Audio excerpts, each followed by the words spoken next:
So, good morning, good afternoon, good evening.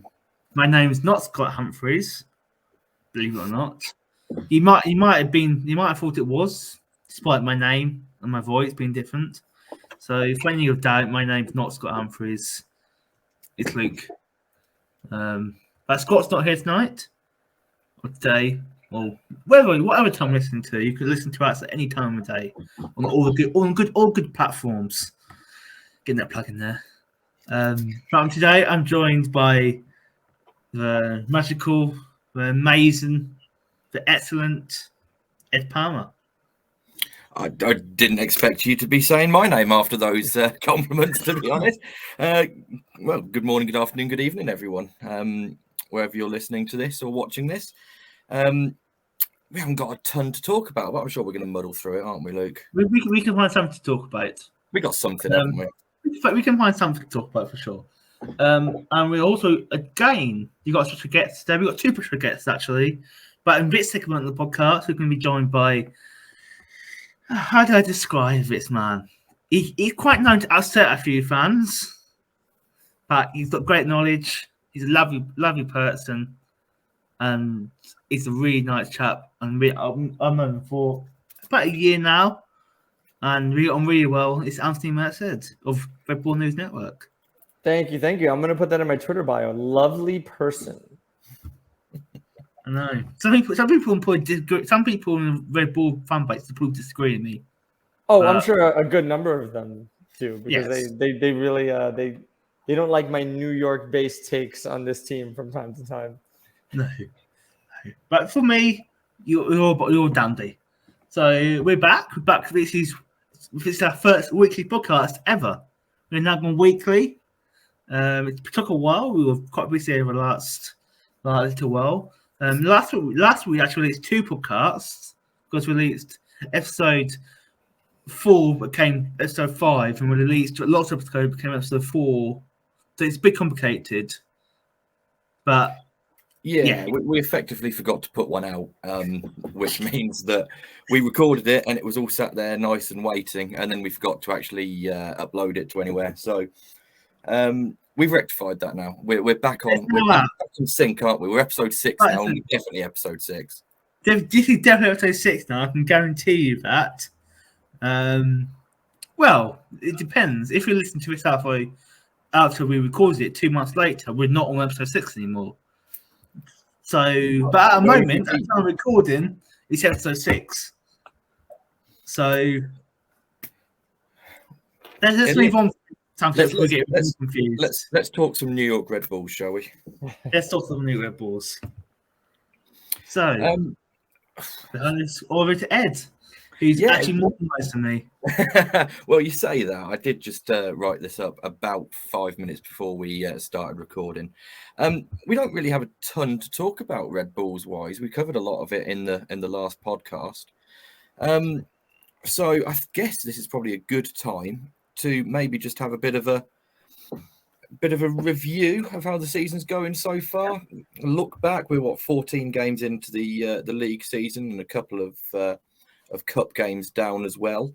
It's probably a good time to have a look back and see what we've done, see how we feel, what the movers and shakers are, and who's done well and who's not done so well. I mean, if we're going to pick one standout player so far this season, who have you got, both of you? It's hard to look past Lewis Morgan, really, isn't it? It's very hard to look past Lewis Morgan. You can't. It's Lewis Morgan. Yeah, the only other player, just to name somebody different, who I think has taken a huge leap forward this year, is Drew Yearwood. He went from being a I don't want to call him fringe player, because he was never really demoted to Red Bull 2 all that often, but he went from being kind of an always bench player to being a rotation starter now. So I can see him, but I do agree, if I had to pick first, I definitely would have gone with Lewis Morgan. It's good someone who's not British saying that, who's not biased. I'm going to chuck Lucanius into the mix. I mean, looking at this stat earlier that was tweeted out by Red Bulls a couple of days ago, Lucanius had 10 starts now for New York Red Bulls, and he's got 8 goals or assists in those 10 starts. That's not awful. I mean, if you're running at just under a goal contribution a game, you're going to score a lot of goals. I think he's been what we've needed. And actually, I think he's probably been more clinical in front of goal than our strikers have. 20 goals, 20 goal strike, 20 goal striker. Like we were going to have this year. Yeah, that was a bad take from someone. That was a really bad take. But no, he's been sensational. And we can talk about the goals in the last game all we want. It's an absolute travesty, by the way, that Rui Diaz managed to win Goal of the Week that week purely because Seattle fans decided to vote more than Red Bull fans did. That's the only reason. I think also the New York vote was split between 2 goals. Like, if it hadn't been split, Lewis Morgan should always win that. I don't care. But it's going to be amazing because that goal wins goal of the season. And you can have a goal of the season and didn't win goal of the week. Yeah, I agree. It's going to be top shit, actually, and exactly what I want from the Red Bull. If you see that goal anywhere else in the world, you're guaranteed to playing win it over and over again. Yeah. It's but all over Sky News every 5 minutes. Look at its goal from Lewis Morgan. All over the news. It's a truly sensational strike. Moving on, then we've done the good. Who's been disappointing? So someone not necessarily the poorest performer, but someone who you expected a lot more of this season. I probably can guess one of the names that will come up in this conversation. But who have you been disappointed with? It's got to be. Sorry, we can say it's in person. So I'm gonna skip the Patrick Klimala conversation right now because I feel like I've just done it to death. I've asked the questions to death. There are some people that will defend him. Fine, go for it. The truth is, when you're a number 9, you will always be defined by how many goals are on your goal line and on your goal sheet. And he does not have enough for that position at the moment. But the one I'm truly let down by is Ashley Fletcher. He was supposed to come in here and, at the very least, compete for that job. And now there are rumors that his loan deal is up as of July 1st.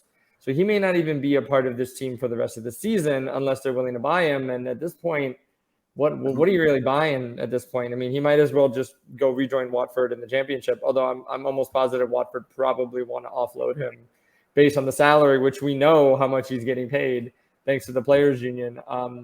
It's quite a lot for that output. So, yeah, I would go with Ashley Fletcher being the big letdown so far this year. Yeah, I mean, I'll mention the name because Anthony didn't. It's hard to look past Patrick Klimala, really, isn't it? Like, he was bought in last year for quite a bit of money. Everyone had high hopes and didn't really live up to it. He had okay debut. I say okay. It was okay. This year, as Ed thought this is going to be his year, and to be fair to him, all we heard all pre-season, he's been training with the Polish national team striker coaches. So I don't think it's unfair to expect our DP striker to do somewhat okay. Maybe not really nowhere near that standard. This is where I get myself in trouble because literally the person that came into my head was like the Polish national team striker. What kind of the Polish national team striking coaches? What do they really do other than say, go do what you do, Lewandowski? Like what do they really do? What at this point, what do you tell someone like Lewandowski? So what exactly is Patrick Klimala actually learning in those camps right now? I don't know if there really is anything. Also, if you're plucking an MLS striker for your backup national team striker position, is it more of a indictment on the pool that you have to pull from because there's no one somewhere in a league in one of the top 5 leagues in Europe that they could pull from? Like, this is what you got to go with. Man, they must really be. I mean, they're not in the World Cup, so I guess it doesn't matter. But they must really be hoping that Lewandowski doesn't pull a hamstring. Yeah, it is. I mean, he's not lived up to anyone's expectations. It's pretty good to see. Like, looking at these stats here, 31 shots Klimala's had this season, 14 of them on target. That's good for 4 goals. That's not a great. I mean, Not what for you're number looking nine. at, you're Number looking at nine. almost a 25% goal to shots on target ratio. It's like we said last week, though, Ed.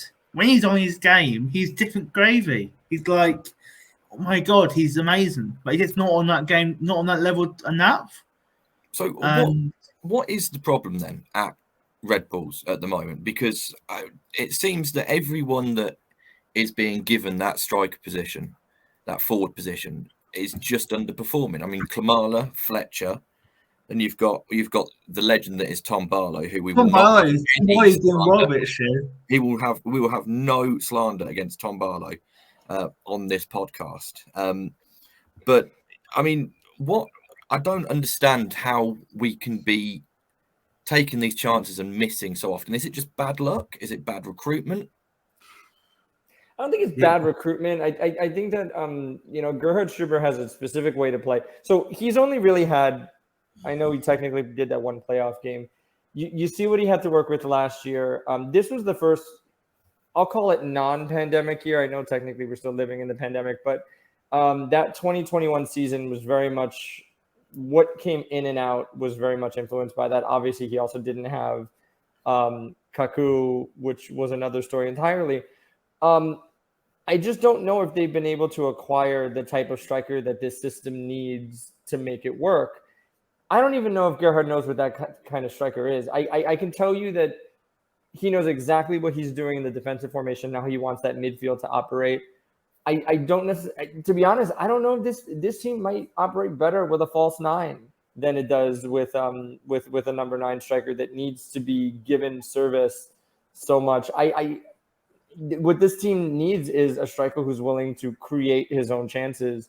And I don't know, Patrick Klimala has not shown to be that kind of guy. But we've seen other players that have stepped into that quote-unquote forward position, Lewis Morgan, Luquinhas, occasionally Caden Clark, and Frankie Amaya kind of really step into that false 9 position and make it work. So maybe they just need somebody back to goal who can really distribute the ball more than somebody who can put something in the net. Well, I mean, we look at how Red Bulls create chances, and this sort of defending from the front philosophy that Struber has, and you need someone who's going to be, and we're going to say it about Tom Barlow because it makes perfect sense, someone who's just going to run and put the defense under so much pressure that they can't do anything. I mean, again, referring to the Red Bulls Twitter account, this stat that was put up a few days ago, Red Bulls pressured, tackled or fouled 32% of their opponent pass receipts within 2 seconds of them receiving the ball. I mean, that is that's pressuring teams to death. You can't play football if you don't have any time on the ball. So maybe it's just a case of getting a striker that is going to, as you say, maybe not even his main role isn't to score goals, as strange as it seems, but someone who's just going to keep running and put that pressure on the back line, because the chances will come if you force the back line into mistakes, as Red Bulls have done so often this year. Yeah, and you need to build. So and coming from where you guys are in the world, you may not be so comfortable with this, but it's kind of the way sports work here in America. You don't need to build a regular season team here. You need to build a cup team. And cup teams don't always have dominant number 9s. So if this team can be solid defensively, and we're seeing it now in the U.S. Open Cup, we're seeing them be able to counter and take advantage of teams that have to play aggressively. We make the playoffs. Teams have to play aggressively. You have to force them to make really great plays. Unfortunately, Philadelphia made that last year. But that's what you have to do in this league, and then capitalize on the few chances that you do get. That's where Red Bull needs to get better. They need to get better at making sure that the few chances they do have, they convert, make it work. Yeah. And that doesn't need to be a number 9. That just needs to be anyone on the field to do that. A question I was going to ask both of you actually is, where do you stand on the cup rather than the league? Is that something that you would be looking to focus on as well and really put a lot of time into? Or is it a case of this season, let's go and have a really good go at the league, try and get as close to that supporter shield as we can and push through for some sort of success that way, or are you just happy with some success whichever way it comes? Luke, you want to take this one first Um, before I get in trouble? Yeah, I think my two main things I want us to win this year, obviously MLS Cup. We always want to win MLS Cup. That is the league winner as far as the league is concerned. Whether we like it or not, that is what the rule says. And US Open Cup. I want to win the US Open Cup. I want a proper trophy. I want a proper trophy, and the US Cup is the oldest soccer competition in the US. I know MLS don't care about it because they don't make any money from it, but for me, we should be going all out of it, and it's a competition I think we can win. I think we can win it, so we need to go all out in that. And why not go for a treble? The treble is coming. I mean, there is no trouble here in the United States, but anyway. Shield, MLS Cup, US and Cup. The Shield is not okay. Well, see, this is why I That's get a into trouble. trophy. This It's a is why trophy. according to who exactly? According to the Football Manager. Oh, Football Manager has it as that's right. Just Mine has a trophy. then it has to be real. Trophy. The end all be all of Major League Soccer is MLS Cup. So that is what defines you. There's winning the Supporters Shield at this point. Maybe a few years ago it meant a little bit more. Right now, if you finish first in the East and first in the West, you get into CONCACAF Champions League no matter what. So you don't actually have to win Supporters Shield to get in that. And moving forward, we don't even know what that means for whatever the newly revamped FIFA Club World Cup is going to consist of, because there's a rumor that an MLS team will be allowed in no matter what. Multiple MLS teams.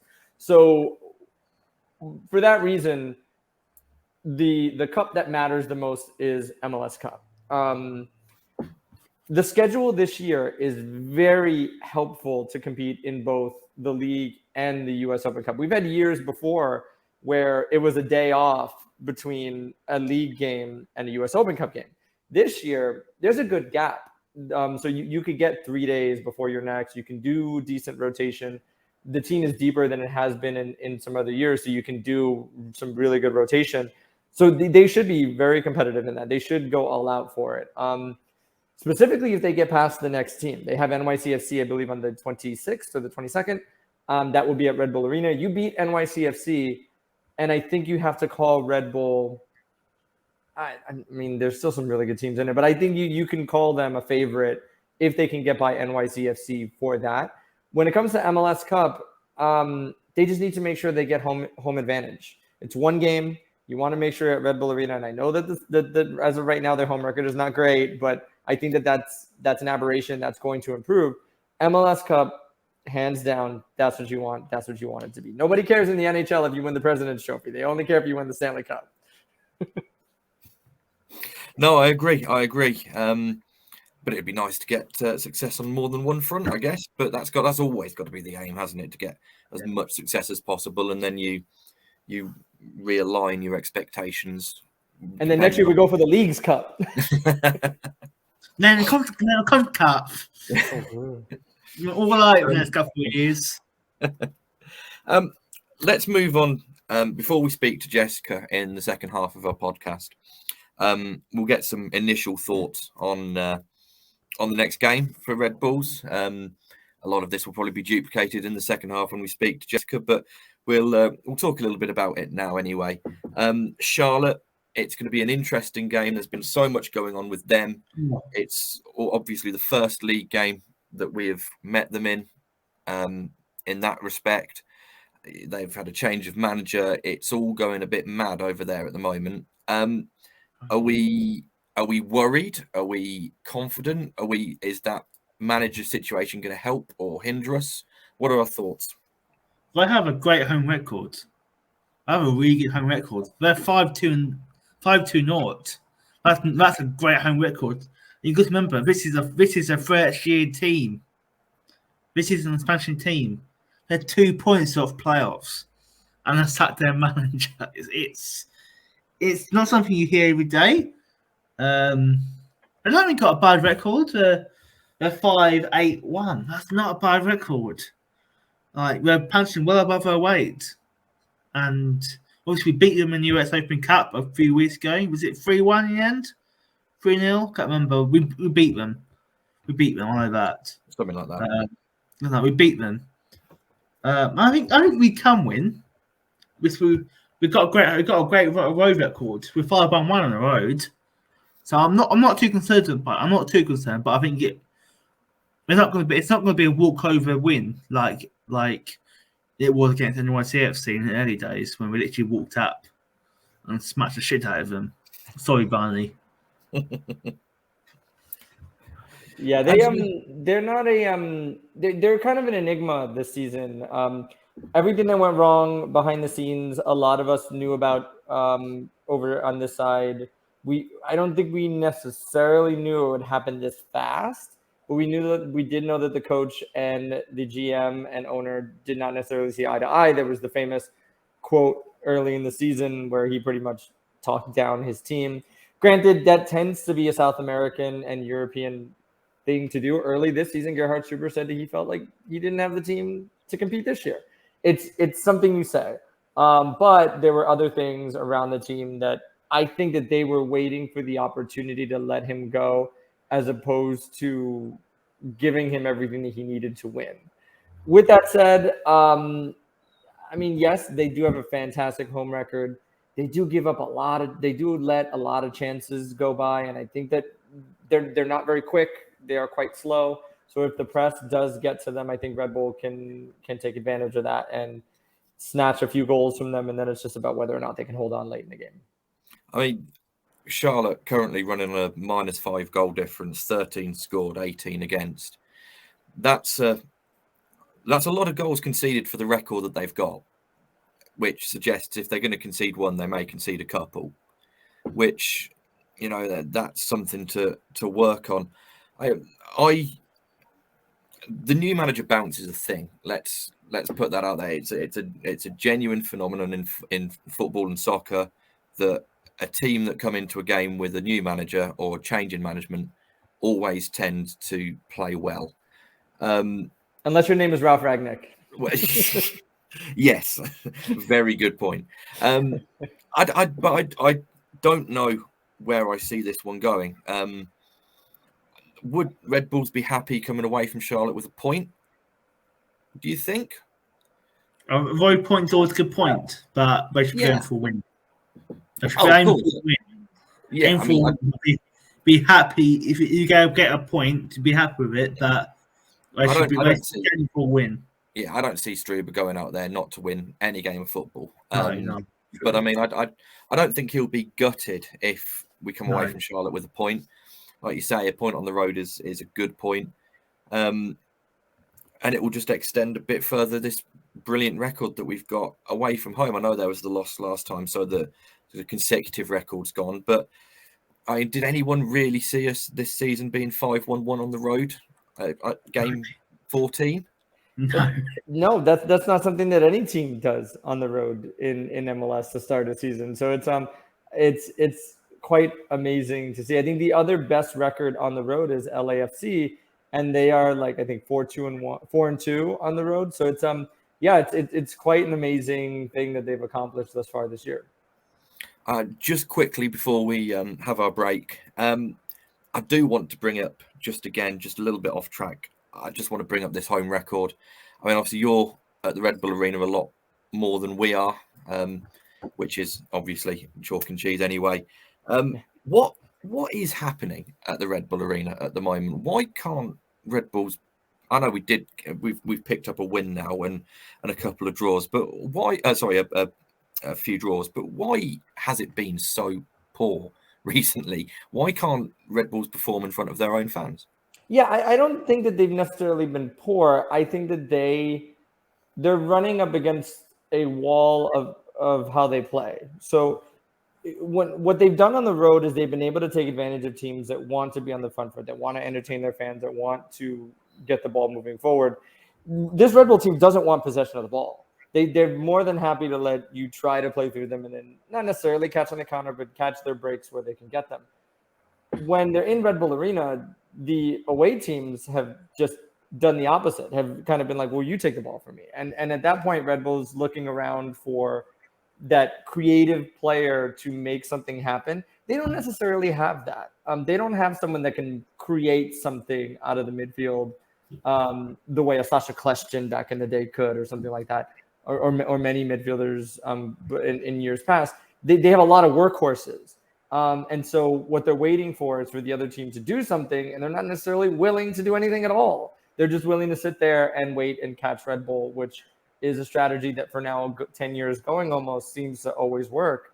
The one thing I'll say about Struber is that they have been good defensively at home. So while they haven't had that win, they've gotten a little bit unlucky. I think the Columbus game was very unlucky. They probably should have won that game.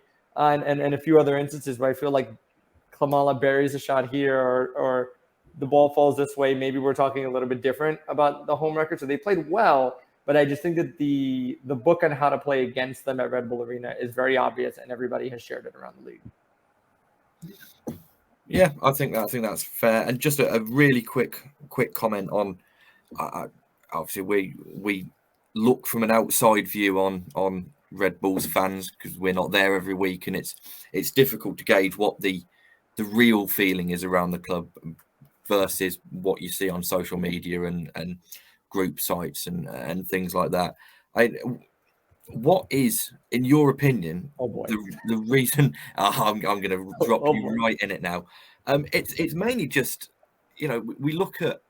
There's a lot of discourse that I'm seeing anyway around maybe the lower attendances at Red Bull Arena. Mm-hmm. What is, in your opinion, the reason for that? Is it a fans being priced out of it? Is it frustration at the lack of maybe positive results this season? What, in your opinion, would be a reason for it? So first off, I think that the Red Bull Arena is too large for the fan base that it currently has. They were playing in Giant Stadium before, and that was an enormous building. I think 25K is a little bit large for the type of team that they want to put together. Even when Thierry Henry was here, yes, they were putting more bodies in the seats, but they were never really selling out Red Bull Arena on a constant basis. So that's one thing. The other thing is that the MLS regular season does not have urgency to it. So there's not really a reason where you absolutely have to go to every single game. Third, it's not appointment viewing. So it's not like that every Saturday at 7 p.m. there will be a game. New York City as well on Saturday nights. I can tell you for a fact, getting in and out of Red Bull Arena, not from a walking through the gate standpoint, from driving home or getting on the train, is difficult. And you're competing with that versus television, local television. And I know that people can talk about ratings another time, but the truth is that there is no immediacy to be in the building during the regular season. As we note, and it's already started happening, the better the weather gets, the more we see fans arrive. The closer we get to the playoffs, the more we see fans there.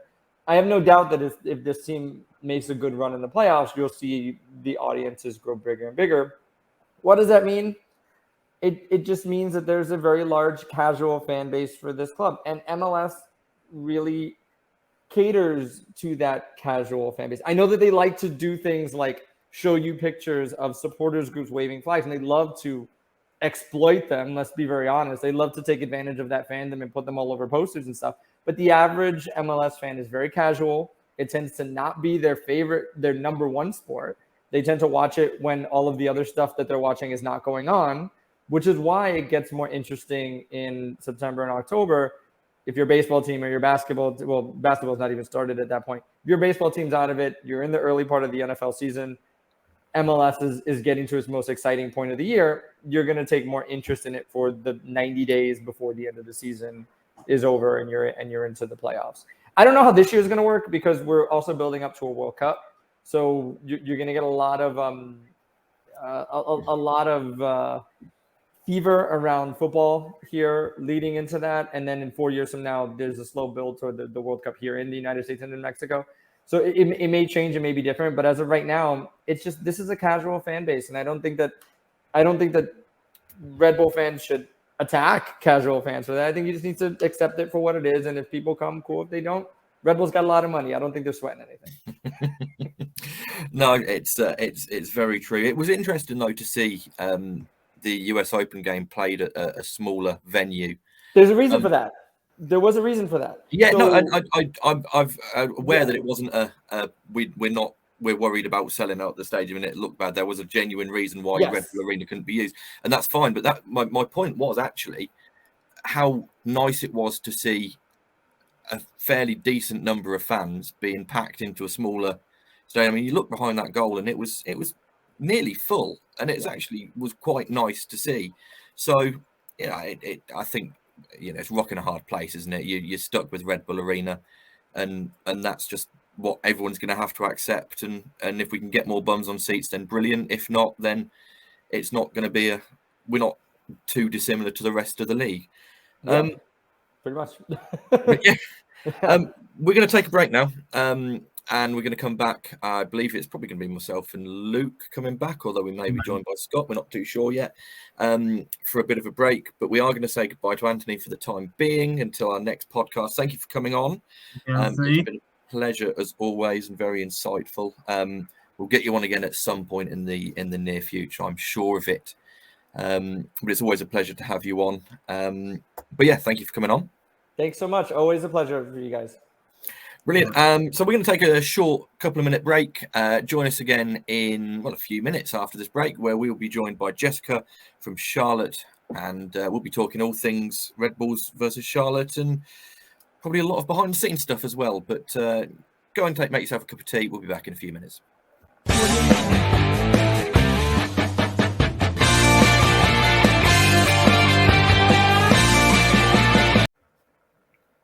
Well, welcome back to part 2 of the RB Metro UK podcast, episode 6. We have had a short break. We've had a cup of tea. And we're joined by another very, very special guest, Jess Charman, all the way from Charlotte FC, commentator for Charlotte. First of all, how are you? How are you doing? Doing very well. Looking forward to the weekend. We've had a week off, which is very rare in MLS world, and ready to get things going. And it's a good kickoff time for you guys this weekend, right? It's a nicer one than usual. Finally, no 2 a.m. starts and staying up with rain delays till about 5 in the morning. We are crazy. We really are. We are silly, really, when it comes to it. We'll get on to the game in a couple of minutes. But first of all, we've got to ask, what is happening at Charlotte at the moment? There's a head coach leaving, 12 games into an inaugural season. What's the crack happening over there at the moment? Look, unless you're inside Charlotte FC circles, of course, it's going to look wild. We're 2 points outside playoff places. It's been a fairly successful season based on what a lot of people had expected of us. But the more information that's been released, whether it be articles from journalists, Christian Fuchs, our captain, and obviously Premier League winner with Leicester, was very open in a press conference and basically explained that there was a divide in the locker room. It was some problems more with the interpersonal skills of the manager rather than his actual soccer intelligence. I think Miguel Ramirez is an amazing coach when it comes to his understanding of the sport, but it just seems like the players weren't very happy. And when you have a coach that says you're screwed at the start of the season, that talks about not being Harry Potter, he can't make, magic happen with the squad that he's got, you have to start to think, what sort of an impact does that have on your player personnel when your coach doesn't trust you? So look, we're going to have the new manager come in, Cristian Latanzio, another manager with a lot of experience, whether it be with Man City, whether it be under Patrick Vieira, has some experience in MLS. So we're hoping for the new manager bounce, but you guys are probably hoping for some disorganization and a bit of confusion. So we'll see which way it goes. Well, that was going to be that was going to So be our manager slugged up the whole team. He did do that. Was it 2 days before Kevin Farrell left for Everton? It was literally, so he basically had no box, so he could basically say what he wants. He could get away with it, really, couldn't he? Because his box was leaving. So has it been disappointing to see the start off the pitch with the head coach? Or is it just something that you've accepted as being it started, it didn't work out, we'll move on? I think it's disappointing in a lot of ways, because more so what the outside perception of the club becomes than internally. Like, we understand why the decision's been made and we're kind of accepting it. It's disappointing to have fractions early on, to have those changes, to not have consistency. But if it's the right decision, it's okay.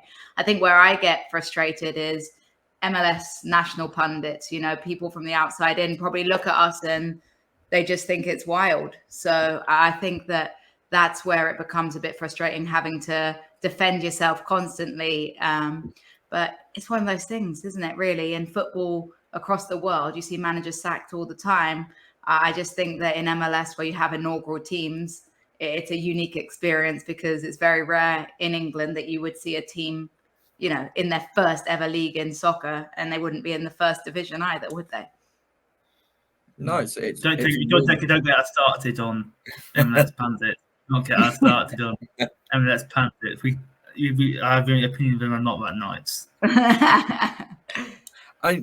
You talk again. Your inaugural season with 14 games in. You're 8th in the Eastern Conference, 19th in the Shield. How have you felt your first 14 games in the MLS have gone? Are you happy? Are you expecting more? What's the general feeling about? I think it's inconsistency. You look at our record, and at home we've been brilliant. At home we've got an incredible crowd. Obviously we broke the attendance record in the first game. Now we're opening just the bottom bowl, but we're still getting on average 30,000 plus every single home game, which makes a big difference. We've played well at home. We've scored some nice goals. We've defended fairly tidily. Away from home's been the real struggle, pretty much the opposite of you guys this season. And it's been tough. I think a lot of the goals we've let in have been preventable, which becomes very frustrating, particularly as a pundit when you're offering that analysis and it seems that the same thing is happening over and over again. It's repetitive errors, whether it be not tracking runners at the back post, whether it be trying to build out the back out of a press and turning the ball over in a dangerous area. So I think it's been a bit of a roller coaster in terms of some very, very highs in terms of playing at home, and some lows to only have 1 point on the road. But I think that a lot of the people from outside would say we're overperforming based on the roster we had. I would say we're doing just about where we should be. And I'm hoping that, you know, we're going to have the ambition to step into those playoff positions in the latter half of the season. I think it's a very good point. I mean, you've got to remember that this is your first season. It's either going to go very well, or it's going to go very badly, or it's going to be indifferent. And you've just got to work on what you've got. I mean, we look at the goal scoring record at the moment: 13 goals for, 18 against. It's about average. -5 goal difference is about where you're looking at. I mean, what has been the problem defensively for you guys at the moment? What is there something that you said it's a lot of repetitive goals being conceded? What's the formula behind why the goals have been going in? For me, I think it's organization. I've been searching for that voice when Christian Fuchs is playing, but he's been on off with injury. He is more of that leader. Obviously, he wears the captain's armband, but it always looks like there's a slight disconnect with our fullbacks, with our centre backs. It seems that players, if they move nicely, are able to find themselves free on the back post. Look at our Open Cup game. I don't know if you guys saw the highlights, but the goals we've conceded have been a square ball to an open player. And yeah, you can praise the forward for making that run, but you've got to look at your defender as well. Why haven't they followed? Is their body position not right to allow over the shoulder? Is the goalkeeper not communicating enough to tell his defenders where to be? And I think that that's one of our repetitive issues right now. The goals that we concede always look like they're unmarked, and that's to do with the tracking, that's to do with the positioning on the pitch. So that's something we've got to finish up. And then on the flip side, another issue is at the end of the day, you mentioned the goals, right? 13 goals a game, it's okay, but it's not good enough. And if you can only score on average 1 goal a match, if you concede 2, you're done. So I think sometimes we just need to outscore those errors as well, and it would be nice to have a few games where we can look more clinical in front of goal. We wish that as well. Yeah, being clinical in front of goal is something that we would give anything to have with our forwards at the moment. I mean, you're talking about the goals conceded. The 18 goals that you've conceded have come in practically 10 games. I mean, the goalkeeper, Kalina, is it? Yeah, Christian Kalina, fantastic. Great goalkeeper. 4 clean sheets already this season in 14 games. So it does that show that maybe if Charlotte concede 1, they can generally go on to concede a couple?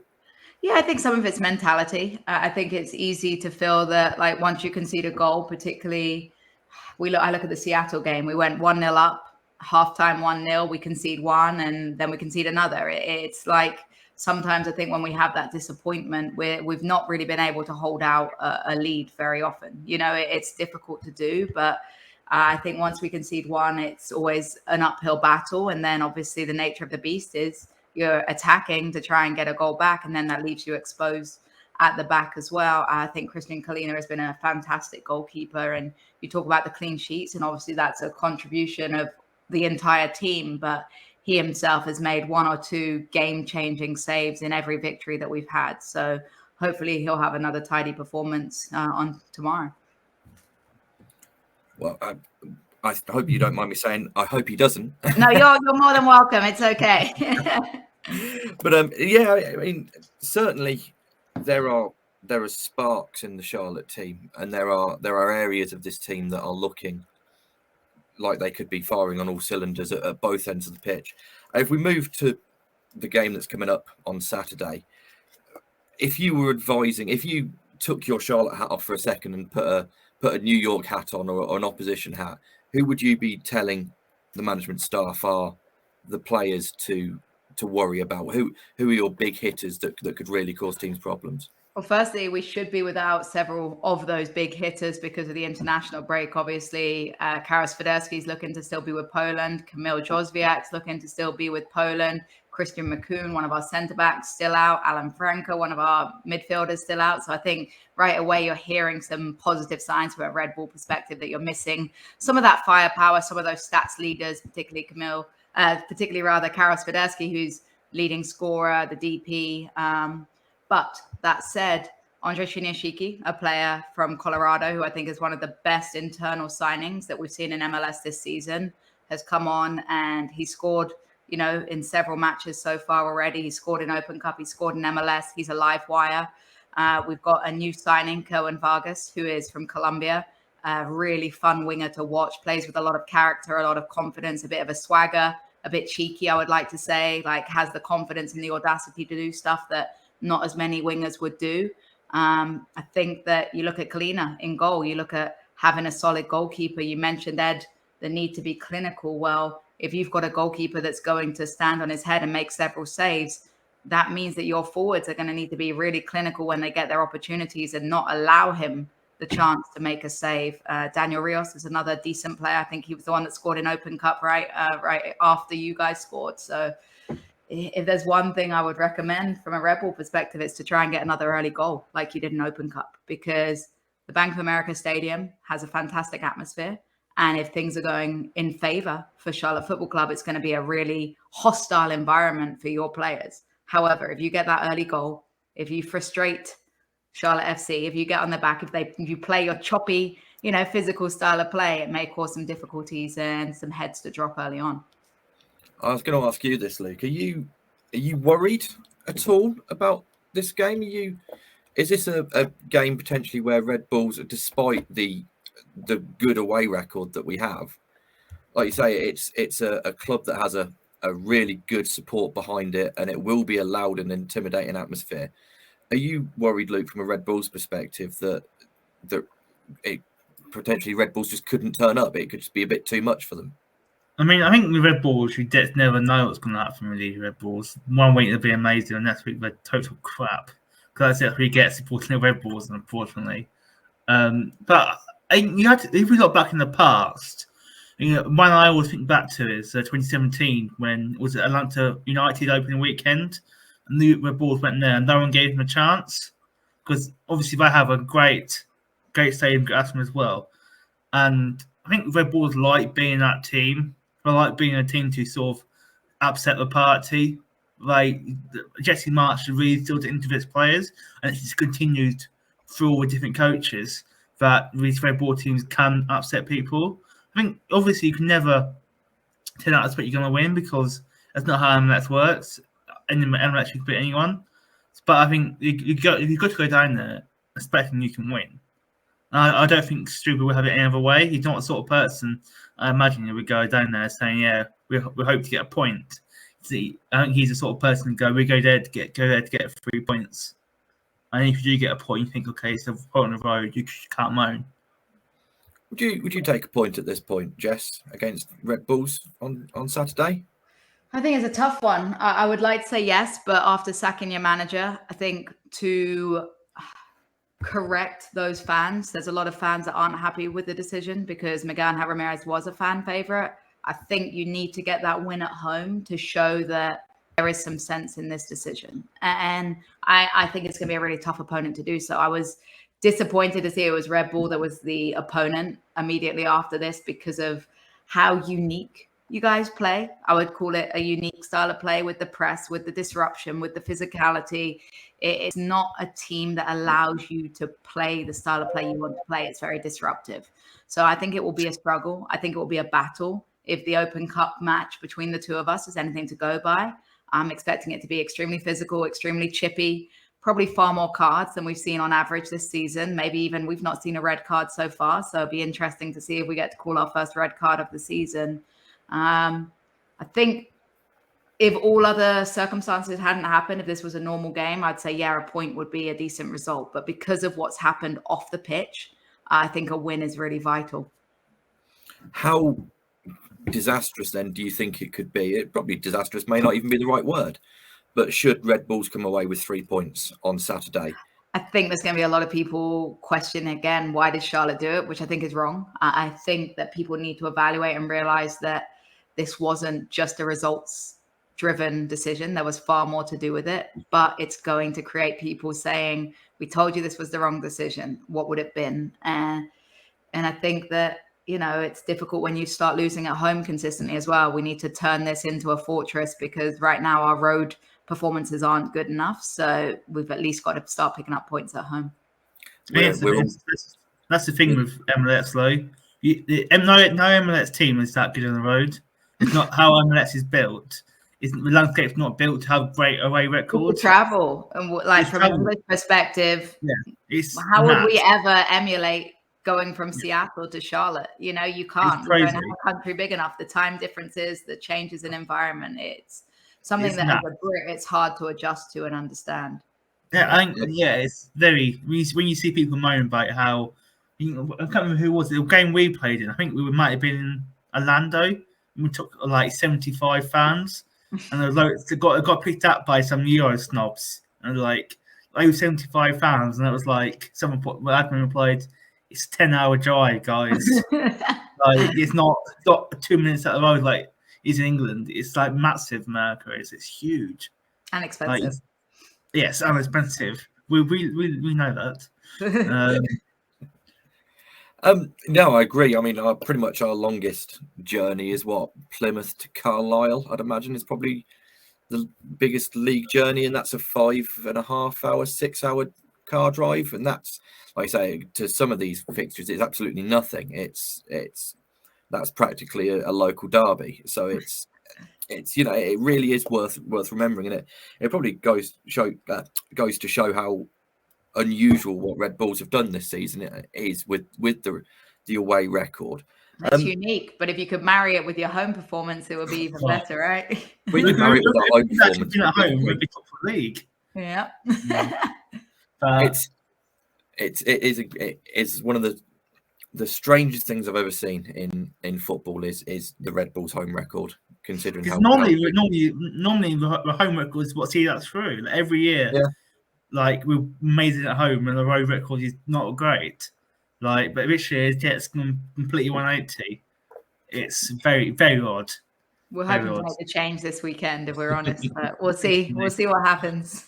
Before we start sort of winding down and getting towards the end, just want a quick sort of not a personal question, but something not necessarily to do with Charlotte, but more to do with yourself. Obviously, anyone hearing or watching or listening to this will recognise that your accent is a little bit closer to ours than it is to a lot of people who we have on the podcast talking about the MLS. How are you doing what you do for Charlotte? How did you get into that? How are you now working in America? Obviously, despite having a non-American accent. Yeah, so I moved to America in 2013 to play soccer in college. So ended up playing in Atlanta, college soccer. And at the time, I've always wanted to do the commentary thing. I grew up watching Match of the Day, staying up really late, listening to the feedback, thinking that this was something I could do. And so the men's team needed a commentator. So I would play my women's game, commentate the men's game, got really good at it.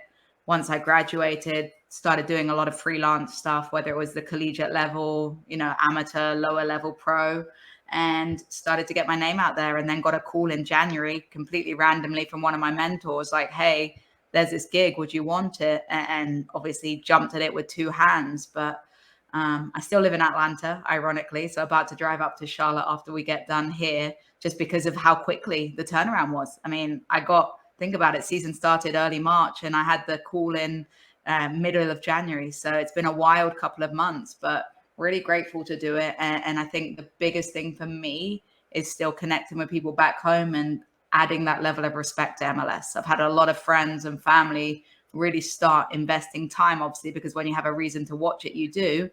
And they've started to realize, hey, this is really high quality soccer. This is really an interesting league. It's not the David Beckham retirement league anymore that we grew up thinking it was. It's a league that's attracting young players, South American players. It's a thrilling league that has a level of competition. And so I feel like I have a duty as a Brit over here to really educate back home and show that it's worthwhile, because I think you're missing out if you don't follow MLS as another league of soccer, particularly with the way that the seasons don't align. Anyone watching Premier League, anyone watching EFL, you've got an off season. So why not pick up an MLS team to start enjoying? That's a really good point, actually, because I remember I got into MLS and I was still in I say high school, so more American people probably get that. And I'm an Ipswich fan at home, and I always remember saying to someone at school, I bet New York would beat Ipswich. And I got absolutely mocked. But to this day, I'm a Reading fan. Every Reading fan in the world thinks that Reading would beat an MLS team in pre-season. But I think it'll be a lot closer than anyone thinks. I think that it's a different style at times. It's a different level of physicality and a different speed of play. But I think you put the two teams on the pitch and it would definitely not be a walk in the park for anyone. No. Before we finish, sorry, I've got one more thing. We're going to do something new today. I was at work yesterday and I came up with an idea for a new segment. So this is a legal bit, I have to say. According to FM22, I have a direct connection with SI and FM being an employee. So that's the legal bit done. I always enjoy a segment that has to have legalities before it. That's I'm a little nervous, honestly. What am I going to I'm scared about what I'm going to say now. No, so when I went to work, I wanted to do bits. I went, can I do it? Because I work here. I went, just make sure you put out there, you do actually get a connection with the studio. So I've been on that phone. I've got the 3 best players from both teams, and I'm going to rate them. Not rate them, but go on what the attitude show them. So I do Charlotte to start with because the home team. So the top player, according to FM22, is Carol. Oh, I'm about to butcher his name. Budersky. Yes, that one. There you go. So he's got a 4-star rating. And his main attitude, so this is the one you most want for your players and the position he plays. He's got 13 dribbling, 14 finishing, 15 first touch. Got not great penalty taking, which is a bit of a surprise. 13 technique and 10 pace. Is that he fair? He doesn't take our penalties, so that's a good thing. So it's a good thing. Yeah. His first touch, I would agree with his first touch. He's a workhorse as well. Loves to get back towards the halfway line and creates his own opportunities. So, but he's not going to be there. So what does it matter, right? He's not even. I call these players half his body aren't going to be here. So the next one is Alan Franco. Is that right? Another one that's off with the national team, Venezuela. So he got 11 finishing, 14 first touch, 14 parts in, and he's got. I agree. You got 12 pace. He got 17 stamina. Yeah, I first have to correct myself. He's Ecuadorian. I got my South Americans mixed up, but the Ecuadorian. Look, he hasn't even been playing that much. He's been on and off. He's been inconsistent. That centre midi the 3 midfield that we've been doing, we've been rotating a lot. But when he plays, he's okay. I don't think he's fulfilling his full potential though. But again, not going to be here. No. Then obviously the one who will probably be here is the captain, Christian Fuchs. No, he might be out injured. Which all his players I picked, and none of them are going to be here. Red Bulls don't have to worry about any of them. Amen. So I'll quickly run through it then. 16 crossing, that's a really good cross of a 34-year-old. 14 marking, 18 long throws. So if he is playing, you have to look off the long throws, and 10 pace. Bless him, he's 34. So we'll let him off. Yeah, then over to New York. Do we want to guess who the top 3 New York players are going to FM, Ed? Let's go with Lucanius. He's number 1. So he's dribbling, 17 dribbling, 16 first touch, 16 technique. He got 17 flair. He got agility of 19. Which you can only get out of 20. You get 20 is a maximum. So 19 is a very good score. And then who would guess it is next? I don't know. To be honest, I reckon it, because it's done on stat, it would probably be someone like Klimala, won't it? No, it's not Kamala. Thank goodness for that. That would have been awful. I don't know. Enlighten me. It's Aaron Long. Oh, okay. Yeah, that makes sense. Aaron Long for US men's national team defender, back from his injury this year. You can see he's actually has taken a hit because of injury. He's still got 14 heading, 14 marking, 14 tackling, and he's got 16 pace, which is not bad considering he's did come up from an injury. 16 pace. Okay. So that's not bad. And the third to final one, this should be an obvious one. He's almost ever present in our team now. Carlos Coronel. Carlos Coronel was best goalkeeper in MLS, arguably. He's got a really good one. He's got 16 throw-in. He got 16 balance, 18 jumping reach, 16 strength. He's even not got bad free kick taking. He's got 4 free kicks taken. It's not bad for a goalkeeper. Let's put him on free kicks. Free kicks. I will pay to see that. To be honest. So that's a new segment. I do that again, but again, Legal Pit, direct connection with SI and FM. That's Legal Pit down. There we go. Finally, then, just before we go, a couple of quick questions for you. First of all, prediction for the game. Let's go 2-1 win for Charlotte. Okay.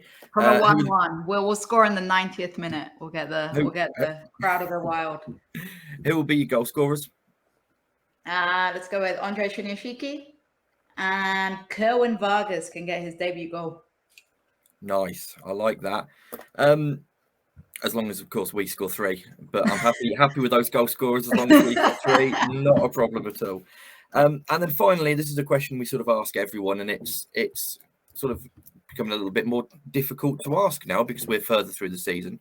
It was better at the beginning of the season. But what's your sort of hot take for this season of the MLS? What's the opinion that you have that you might cop some flack for, that people might disagree with, but it's a hill you're happy to die on? So I'll tell you what Ed made. We don't need to say that. Ed's was Patrick Kamala scored 20 goals this season. And he's currently on 4, and he's not looking good at all. That's his hot take. That's pretty hot. I'll go with Charlotte FC misses out on a home playoff very narrowly on a home one, but confidently with a playoff place. No, I agree. I agree with that. I think they will get in the playoffs. I agree. So. No, I must say as well. I agree that I think this is going to be a really good initial year, so long as this new coach can gel quickly. Certainly within the next 2 or 3 games, I think you've got to probably be looking at. And again, depending on opponents, you're probably going to be looking at somewhere in the region of 6 or 7 points out of the next 3 games, just to like you say, stop. None from you guys, right? None. Oh yeah, so 6 out of the next 3, none from us. But just to stop that bit of fan discontent, I guess, around the club. Well, all that's left to say is thank you very much for joining us for just under half an hour that we've had you. It's been a pleasure speaking to you, and brilliant to sort of get another insight from inside an MLS club, I guess, as inside as you can be, to Charlotte. Thank you for coming on. Absolutely. And thank you so much for what you guys are doing. It's always important to have English voices. You know, we've got to offer some diversity from all the Yanks. Yeah. It's been a massive pleasure. That ends episode 6 of the RB Metro UK podcast. We'll be back at some point, probably next week, if not the week after. We'll let you know on Twitter. But apart from that, go make yourself a cuppa. Thank you very much for listening or watching, and we will see you all in the next few weeks. Go Bulls!